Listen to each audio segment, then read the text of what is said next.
For 10 years, my neighbor treated my private driveway like it was his personal parking lot. For 10 years, I said nothing and smiled. But on one quiet Saturday morning, while he was still fast asleep, I made sure he would never park there again, not ever. There are certain moments in life where you look back and realize the exact second everything began to unravel. For me, that moment happened on a perfectly ordinary Tuesday afternoon, roughly 10 years before the most satisfying Saturday morning of my entire adult life. It started, as so many of these stories do, with a neighbor who had absolutely no concept of where his property ended and mine began. The house I own sits on a generous piece of land at the edge of a quiet residential street. Not inside any HOA, not governed by any association, not subject to any committee, board, or neighborhood council. Just a private parcel of land with a long, wide concrete driveway running along the left side of the property, stretching all the way from the street to the detached garage at the back. That driveway had been part of the property since the house was built. It was on my deed. It was within my fence line. It was, by every legal definition imaginable, completely and entirely mine. My neighbor moved in next door about a decade ago. He seemed pleasant enough at first, the kind of man who waves from across the yard, keeps his lawn trimmed, and minds his business. For the first few weeks, everything was fine, normal, unremarkable. And then, one evening, he parked his truck on my driveway. At first, it seemed like an honest mistake. He was new to the street, still getting his bearings, probably misjudged where one property ended and the other began. So when he knocked on the door later that evening and introduced himself, the narrator smiled, shook his hand, and mentioned, gently, casually, without any tension, that the driveway on the left side was private and belonged to the property. The neighbor nodded, said something along the lines of understanding completely, and that was that. Or so it seemed. 3 days later, the truck was back, parked in the same spot, same angle, same casual confidence, as if the driveway had always been his to use. This time, the narrator walked over and had a slightly more direct conversation. Still friendly, still neighborly, but clearer. The driveway is mine. Please don't park there. The neighbor smiled the kind of smile that doesn't quite reach the eyes and said he thought the space between the two properties was shared, a mutual access point, a community strip, something that belonged to both of them jointly. He said it with such casual certainty that for a brief moment, the narrator almost wondered if he had misread his own deed. He had not. But this was the beginning of a decade-long pattern that would slowly, methodically, grind away at every ounce of patience the narrator possessed. The neighbor didn't just park on the driveway occasionally. He parked there regularly.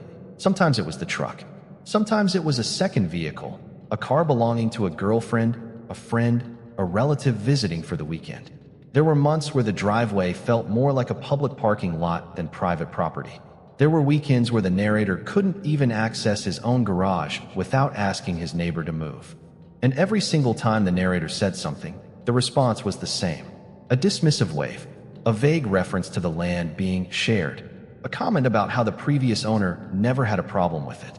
That last point was particularly frustrating because it implied some kind of inherited right, as if whatever informal arrangement may or may not have existed before had somehow transferred to this neighbor automatically, without paperwork, without agreement, without any legal basis whatsoever. Years passed. The requests became arguments. The arguments became strained silences. The strained silences became an unspoken war conducted entirely through passive aggression, pointed looks, and the slow, suffocating tension that only develops between neighbors who have stopped pretending to like each other. Friends told the narrator to let it go. Family members suggested it wasn't worth the stress. But there is something deeply, viscerally wrong about watching someone claim ownership over something that is yours, something you paid for, something that is documented on a legal deed, and being told to simply accept it. The narrator did not accept it.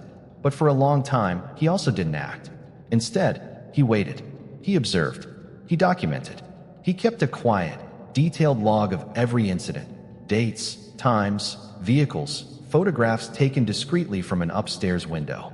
He built a paper trail so thorough and so complete that when the time finally came to act, there would be no room for argument, no space for denial, no possible alternative interpretation of what had been happening for the better part of a decade. The turning point came on a Friday evening in late autumn. The narrator had invited family over for dinner, a simple gathering, nothing elaborate. When his sister arrived, she couldn't park in the driveway because the neighbor's truck was sitting there, doors unlocked, radio still on, as if daring anyone to say something about it. The narrator had to direct his sister to park 2 blocks away and walk back in the cold. That was the moment. That was the exact, crystalline moment when the decision was made. Not to argue, not to call the city, not to send another useless letter that would be ignored like all the others had been. The decision made was far more deliberate, far more permanent, and far more satisfying than any of those options. The very next morning, the narrator picked up the phone and called a licensed land surveyor. He didn't tell the neighbor. He didn't mention it to anyone on the street. He simply made the appointment, confirmed the date, and waited. Because when you've been patient for 10 years, another 2 weeks means absolutely nothing, especially when what's coming next is going to change everything. The surveyor arrived on a weekday morning, early enough that most of the street was still quiet. He was a methodical, no-nonsense professional who had clearly spent decades doing exactly this kind of work, measuring, calculating, marking, verifying.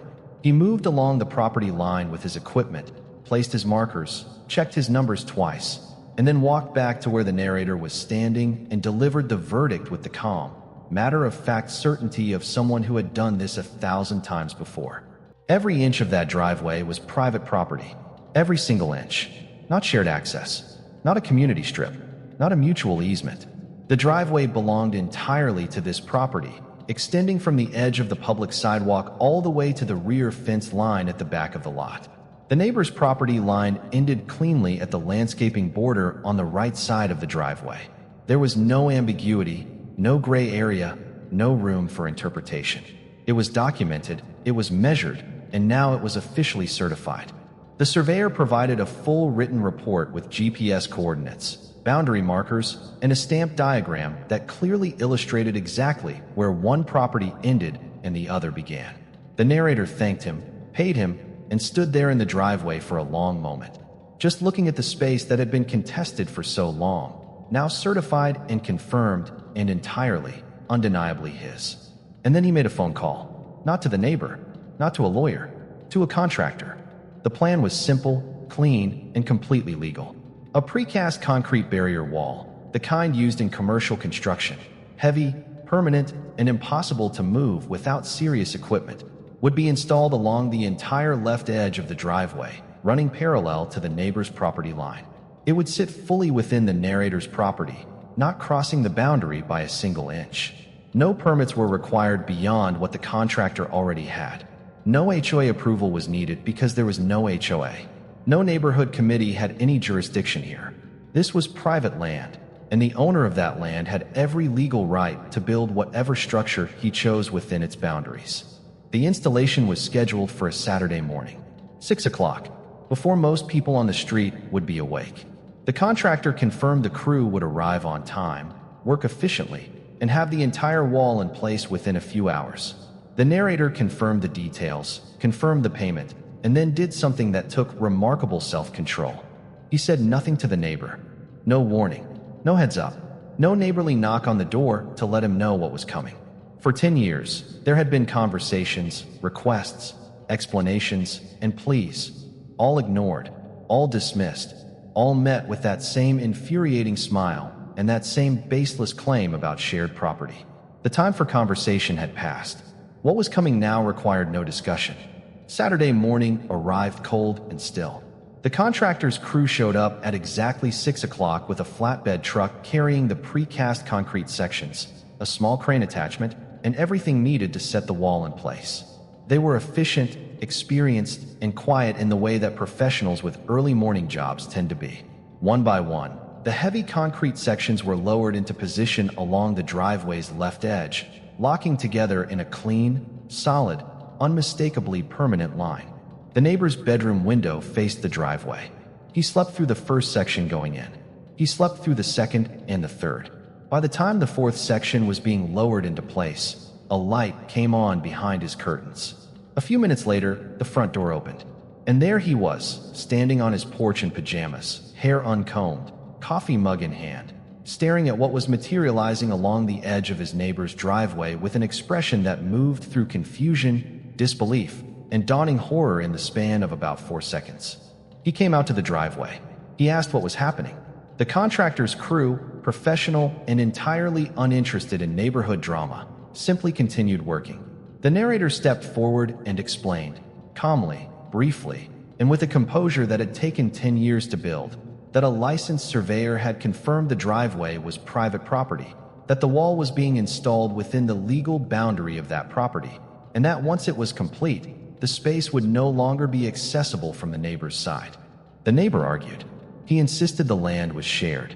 He referenced the previous owner again, that familiar, hollow argument that had never held any legal weight and still didn't. He suggested the narrator was being unreasonable, vindictive, aggressive. He threatened to call the city. The narrator handed him the surveyor's stamped report and suggested he read it carefully before making any calls. By 9:30 that morning, the wall was complete. A clean, solid line of concrete running the full length of the driveway, installed legally, certified by Surveyor, and permanent in every sense of the word. The neighbor stood and looked at it for a long time. Then he went back inside. He called the city. They reviewed the surveyor's report and confirmed the installation was fully within legal bounds. He called a lawyer. The lawyer reviewed the documentation and apparently advised him that he had no case. There was one final letter, sent through that lawyer's office, making vague references to easements and access rights. But it went nowhere, because there were no easements, there were no access rights, and there was absolutely no legal pathway forward for a man trying to claim ownership over property that had never, by any document or any law, belonged to him. The driveway remained the narrator's. The wall remained standing. And every morning since that Saturday, pulling out of the garage and passing that clean concrete barrier has felt like the quietest, most complete victory imaginable. Some lessons take 10 years to deliver, but when they land in concrete.